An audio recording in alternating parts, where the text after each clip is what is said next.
I am well aware that the talent pool in WWE is deep, and at this current moment, it is at its best. But there's always several guys that come around every so often that has what it takes to be a top guy in the company. And for whatever reason, it just doesn't work out that way. And sometimes that's okay.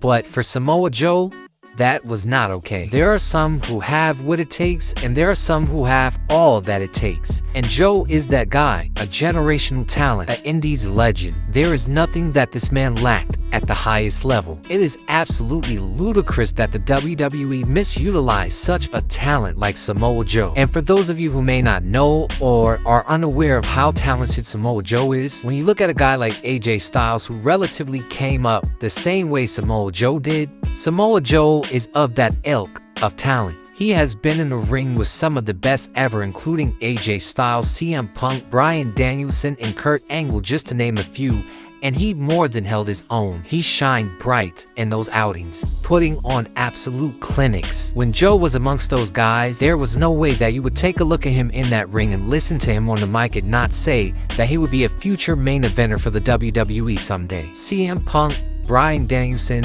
and AJ Styles all eventually became main eventers for the WWE. And for Joe, it never quite materialized. Prior to WWE, Samoa Joe was a very accomplished and qualified professional wrestler. He was a one-time Ring of Honor Pure Champion for 645 days, the longest reign of that title's history. He would then go to TNA and embark on a 19-month undefeated streak. And in his TNA career, he would become a two-time TNA World Tag Team Champion, a 5-time TNA X Division Champion, and a 1-time TNA World Champion, becoming a TNA Grand Slam Champion, meaning he won every belt that there was in TNA. And when he signed with WWE, he was sent down to NXT. And some may ask, why did Joe debut with NXT, whereas his contemporary AJ Styles debuted in the Royal Rumble? AJ Styles for quite a while was the face of TNA, and he then left to go on to New Japan to make an even bigger splash in the world of wrestling,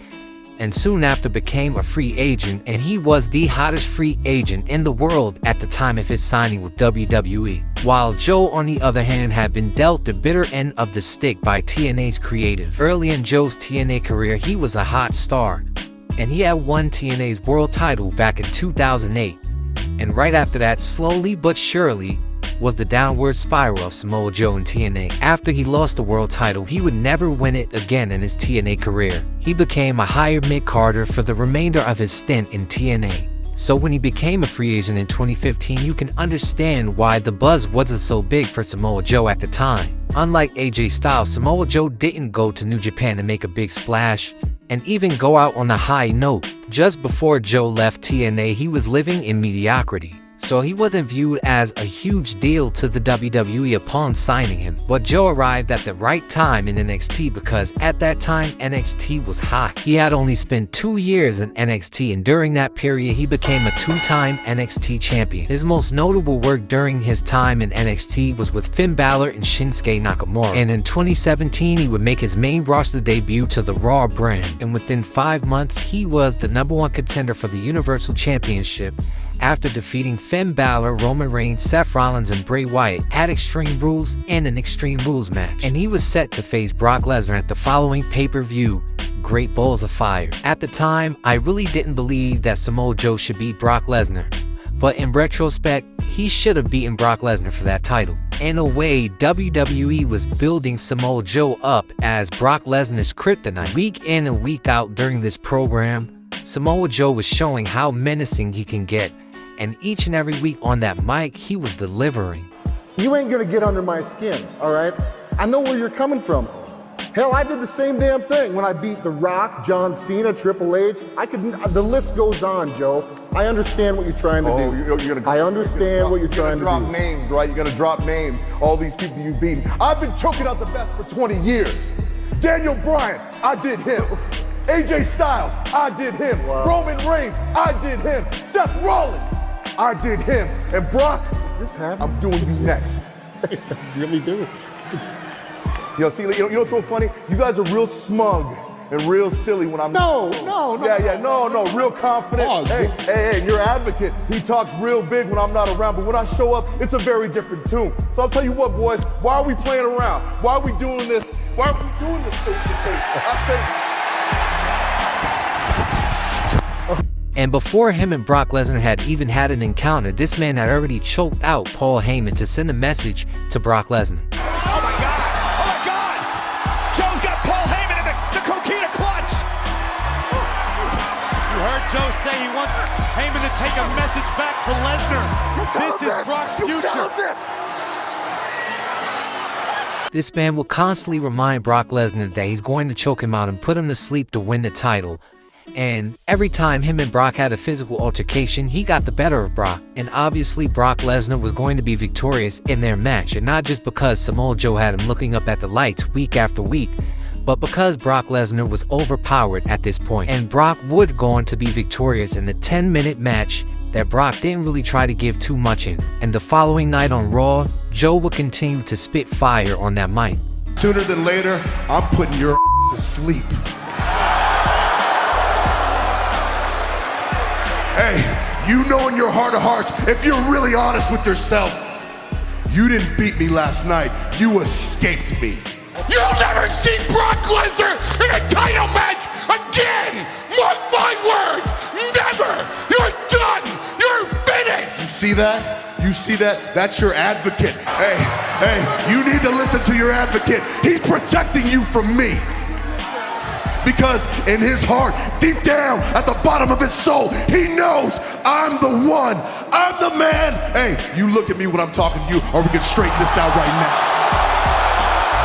And that wouldn't be the end between him and Brock Lesnar. They were put in a fatal four-way match at SummerSlam for the Universal title, in which Brock Lesnar was victorious again. And later that month at a house show, Joe would suffer an injury that kept him out for 2 months. He would remain in minor programs until January of the following year. He would suffer another injury and returned in April after WrestleMania 34. And in August, things would get very, very interesting for Samoa Joe. He got a chance at the WWE title against AJ Styles. And this, I believe, was the best work of Joe's WWE career. Him and AJ Styles went all out for this rivalry. They had a long history with one another that was brought to a WWE audience, and Joe made it extremely personal.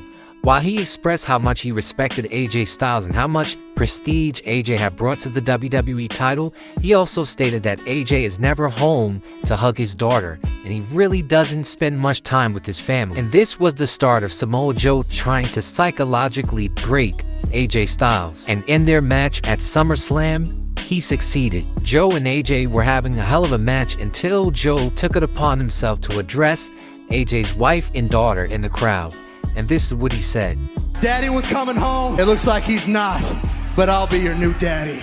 And AJ absolutely lost it. He grabbed the steel chair and went to work on Samoa Joe and got himself disqualified from the match. But the saga continued. The next time Samoa Joe mentions my family's name, I'm gonna rip his heart out and show it. Oh my God, it's Samoa Joe! Coquina clutch. No, it's Samoa Joe.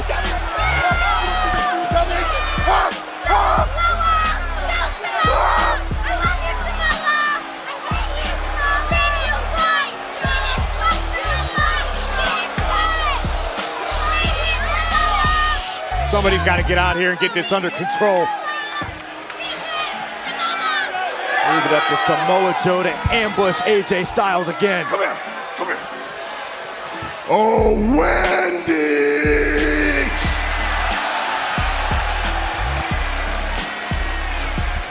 It seems like we're making a lot of promises tonight, including one to come home and tuck in the kids. But guess what? Daddy's already done night-night.